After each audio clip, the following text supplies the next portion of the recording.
오늘 시편 85편도 고라자손의 시로 하나님께 부르짖는 기도입니다. 그래서 오늘 우리는 이 말씀을 통해서 기도하는 법을 배울 수가 있습니다. 오늘 이 기도에서 가장 먼저 눈에 띄는 말씀이 과거형 시제입니다.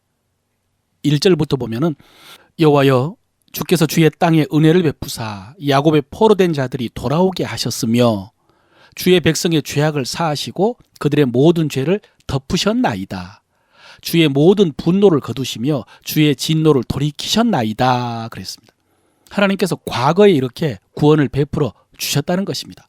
포로에서 돌아오게 하셨으며 죄를 덮으셨고 진노를 돌이키셨나이다. 이 말씀으로 보아서 오늘 이 시편은 포로 이후에 쓰여진 것 같습니다.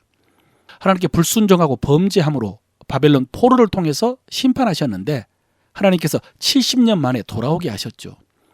그때 그들의 죄를 사하시고 죄를 덮으시고 주의 분노와 진노를 거두셨다라고 고백을 합니다. 그런데 4절에서 이렇게 부르짖습니다.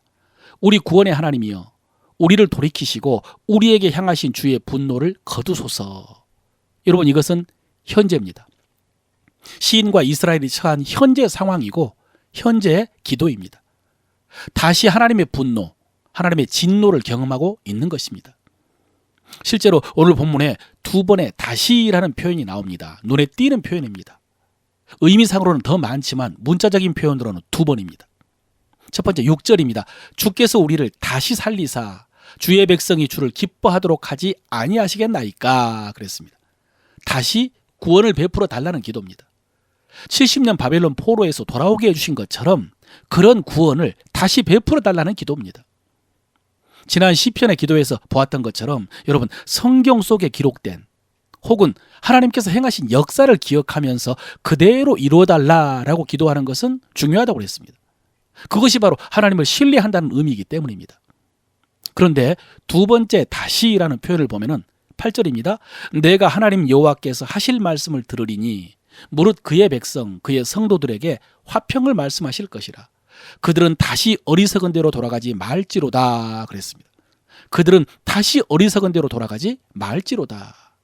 여러분 이 말씀을 통해서 우리는 지금 이스라엘 백성들이 하나님의 분노와 진노 가운데 처하게 된 이유를 알 수가 있습니다. 그들이 어리석은 대로 돌아갔기 때문입니다. 과거에 하나님께서 이스라엘을 심판하셨던 그 행위로 돌아갔기 때문입니다. 그러면 이 어리석은 행위 속에 이미 다시가 포함되어 있습니다. 다시 조상들의 어리석음을 반복한 것입니다. 그래서 하나님께서 다시 진노하신 것입니다. 여러분 이렇다면 이것은 원리, 법칙이라고 할 수 있습니다.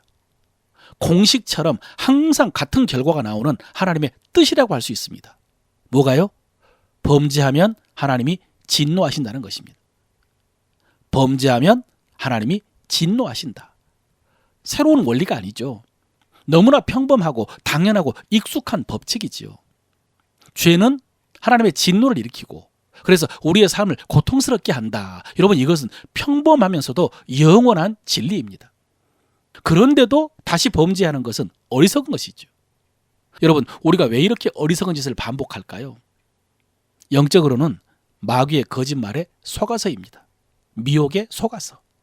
에덴 동산에서 아담과 하와를 속였던 것처럼 조금씩 하나님의 말씀을 의심하게 하다가 한순간에 너희가 죽지 아니하리라. 하나님처럼 눈이 밝아질 것이다. 이렇게 거짓말로 속이는데 아담과 하와 똑같이 우리도 홀딱 넘어갔어. 악을 행하면서도 죄가 아니라는 그 거짓말. 범죄해도 아무 일이 없을 것이라는 거짓말. 그런 거짓말에 속아서 다시 어리석은 길을 가고 다시 하나님의 심판을 경험하는 것입니다. 지금 이스라엘의 상황이 이렇습니다. 이런 상황에서 오늘 시인은 다시 구원을 베풀어 달라고 부르짖습니다. 여러분 우리도 이렇게 부르짖으면서 기도해야 됩니다. 다시 기도해야 됩니다. 그런데 기도만 하고 있으면 안 되고요. 아까 8절에서 시인이 내가 하나님 여호와께서 하실 말씀을 들으리니 그랬습니다.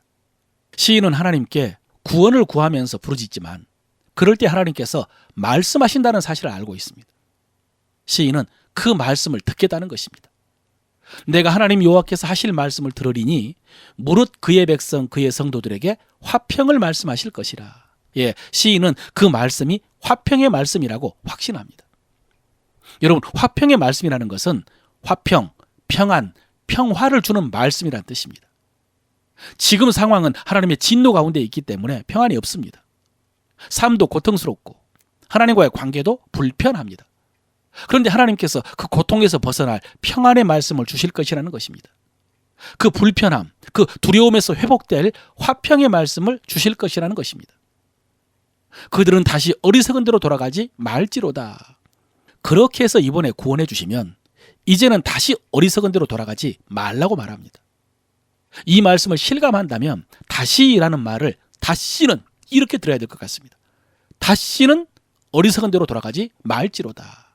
이렇게 들어야 될 것 같습니다. 설교를 마무리합니다. 여러분, 오늘 우리는 다시라는 단어를 중심으로 오늘 말씀을 묵상해 보았는데요. 지금 여러분은 어떤 다시 가운데 있으십니까? 다시 어리석은 길을 가고 있습니까? 다시 하나님의 진노 가운데 있습니까?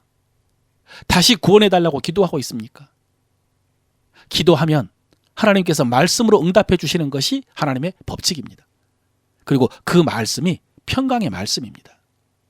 사랑하는 성도 여러분, 오늘 이 말씀을 응답의 말씀, 평강의 말씀으로 받으시길 바랍니다.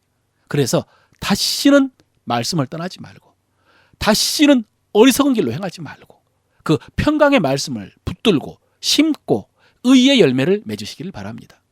그러면 그 의가 씨앗이 되어가지고 좋은 열매를 풍성하게 맺게 하실 것입니다. 오늘 12절 말씀입니다. 여호와께서 좋은 것을 주시리니 우리 땅이 그 산물을 내리로다. 아멘.